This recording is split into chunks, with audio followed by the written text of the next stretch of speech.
हरे कृष्णा, राधे राधे। आप सभी भक्तों को मेरा प्रणाम और बहुत बहुत आभार। Welcome back to my YouTube channel. I hope आप सभी श्री श्री राधा रमन लाल और राधा रानी की कृपा से बहुत अच्छे से होंगे, बहुत खुश होंगे। तो आज के वीडियो में हम नवविधा भक्ति के नेक्स्ट पार्ट वंदनम के बारे में डिस्कशन करने वाले हैं। श्रवणम कीर्तनम विष्णु स्मरणम पाद सेवनम अर्चनम वंदनम दास्यम सख्यम आत्म निवेदनम। तो इससे पहले हमने श्रवणम, कीर्तनम, स्मरणम, पाद सेवनम, अर्चनम इनके बारे में ऑलरेडी डिस्कस कर चुके हैं। इनके कौन कौन आचार्य है इसके बारे में भी हम डिस्कस कर चुके हैं। जैसे श्रवणम के आचार्य है परीक्षित महाराज, कीर्तनम के आचार्य है सुखदेव गोस्वामी, स्मरणम के आचार्य है प्रहलाद महाराज, पद सेवनम के आचार्य है माँ लक्ष्मी, अर्चनम के आचार्य है पृथु महाराज।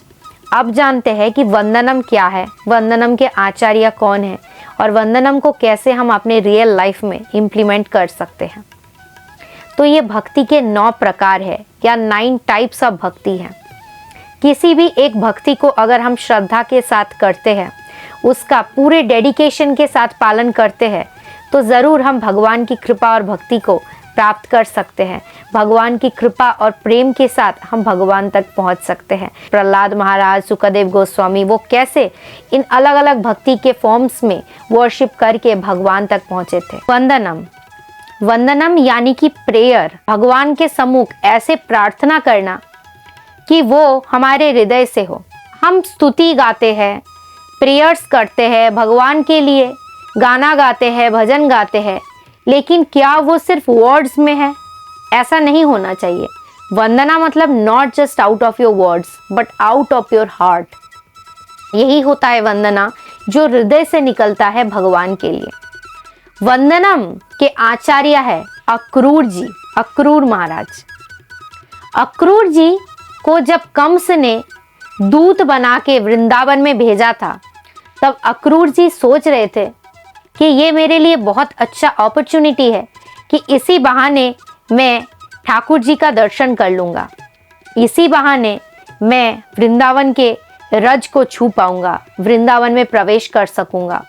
उसके बाद वो जब वृंदावन में प्रवेश करते हैं, तब रथ से तुरंत उतर के ब्रज रज को छू के अश्रु बहाते हैं। क्या ये वही रज है जहाँ पे भगवान श्री कृष्ण नित्य प्रतिदिन लीलाएं करते हैं, गौ बछड़ों के साथ खेलते हैं, गोपियों के घर में जाके माखन चोरी करते हैं? क्या वो यही वृंदावन का रज है? उसे छू के वो भगवान की वंदना करते हैं। जब वो यमुना पार जहाँ भी जाए गोपियों के घर भगवान की दर्शन करते हैं, तब वो वंदना करते हैं, भगवान की स्तुति गायन करते हैं। इसलिए भगवान उनसे प्रसन्न होते हैं। इसलिए कहा जाता है कि वंदनम के आचार्य अक्रूर जी है। उनके जैसा वंदनम कोई नहीं कर सका। स्तुति गाना, भगवान को रिझाना एक भक्ति का अंग होता है। जैसे कुंती महारानी को देख लीजिए। कुंती महारानी भगवान की इतनी बड़ी भक्ति, भगवान की इतनी प्रिय भक्ति कि हमेशा भगवान का साथ चाहती थी। इसलिए भगवान ने उनका साथ दिया, कभी भी उनका और पांडवों का साथ नहीं छोड़ा।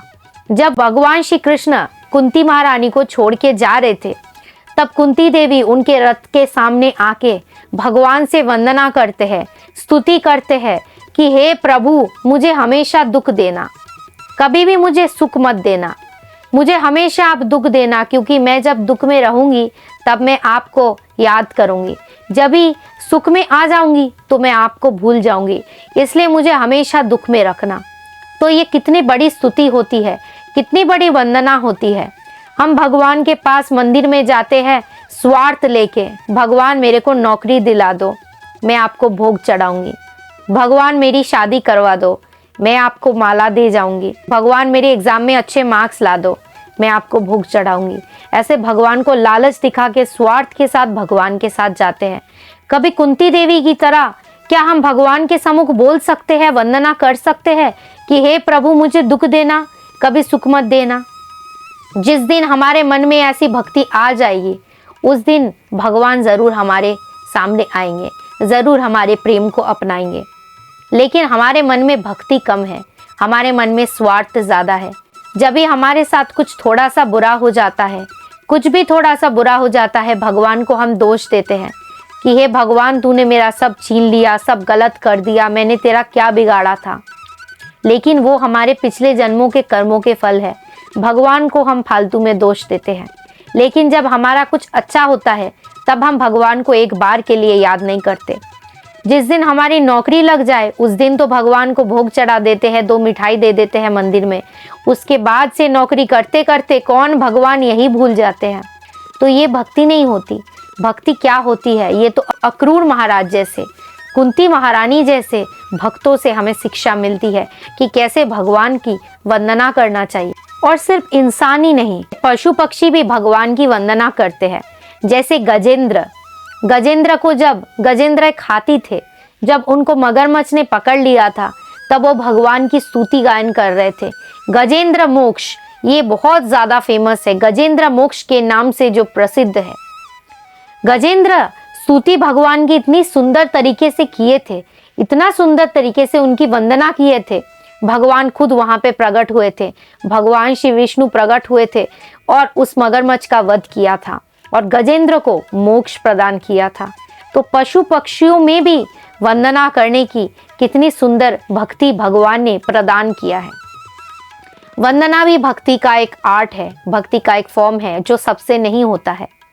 क्योंकि जब भी हम 2 लाइन भगवान के लिए 2 वंदना भी गा लेते हैं, उसमें कुछ ना कुछ तो मांग ही लेते हैं। चाहे वो स्वस्थ हो, चाहे वो धन दौलत हो, चाहे वो सुख समृद्धि हो, कुछ ना कुछ तो भगवान से हम मांग के फिर ही प्रार्थना करते हैं। लेकिन क्या ऐसा प्रार्थना हम कर सकते हैं जिसमें सिर्फ भगवान को हम भगवान से मांग ले? जिस दिन हम भगवान को भगवान से मांगने की प्रार्थना कर लेंगे उस दिन समझना होगा कि हाँ, भक्ति को कुछ हद तक हमने पा लिया है। कभी अगर आप किसी को देखते हो, बहुत सुंदर किसी चीज को देखते हो, बहुत सुंदर किसी इंसान को देखते हो, तो क्या आप चुप रहते हो? ऐसा नहीं होता है। जब आप शादी में जाते हो, दुल्हन को देखते हो, तो दूल्हा दुल्हन शादी का मेन सेंटर ऑफ अट्रैक्शन होते हैं। जब वो बहुत सुंदर लगते हैं तो हम सभी बोलते हैं कि आप बहुत अच्छे लग रहे हो, बहुत सुंदर लग रहे हो, भगवान आपकी जोड़ी को हमेशा बनाए रखे। ऐसे करके हम उनको प्रेज करते हैं, उनको खुश करते हैं। ठीक उसी तरीके से जब भगवान के सामने जाते हैं, भगवान के पास जाते हैं, तो अपनी बातों को ना सुना के भगवान को वंदना करना चाहिए। ऐसे बोलना चाहिए कि हे प्रभु, आप आज इस पोशाक में बहुत सुंदर लग रहे हो। मेरी बहुत दिनों की इच्छा थी कि आपको येलो कलर के ड्रेस में मैं देखूं। आपके नैन आज बड़े ही प्यारे लग रहे हैं, ऐसे लग रहे हैं ये बस मुझे निहार रहे हैं। ऐसे करके भगवान की वंदना करनी चाहिए। ऐसा हमेशा नहीं बोलना चाहिए कि भगवान मुझे ये दो, वो दो, भगवान अच्छा रखो, भगवान ये रखो, भगवान वो रखो। भगवान की वंदना करना चाहिए। इसके लिए अक्रूर महाराज को वंदनम का आचार्य बनाया गया है। तो वंदनम करना भी भक्ति का बहुत सुंदर फॉर्म है। बहुत लोगों ने इसको करके भी बहुत सारे महान आचार्यों ने, महान भक्तों ने भगवान को प्राप्त किया है। तो चलिए आज की वीडियो को यहीं पे एंड करते हैं। आप सब पर श्री श्री राधा रमन लाल और राधा रानी की कृपा हमेशा बनी रहे। आप सब बहुत अच्छे से रहिए, बहुत खुश रहिए। हरे कृष्णा, जय श्री राधे।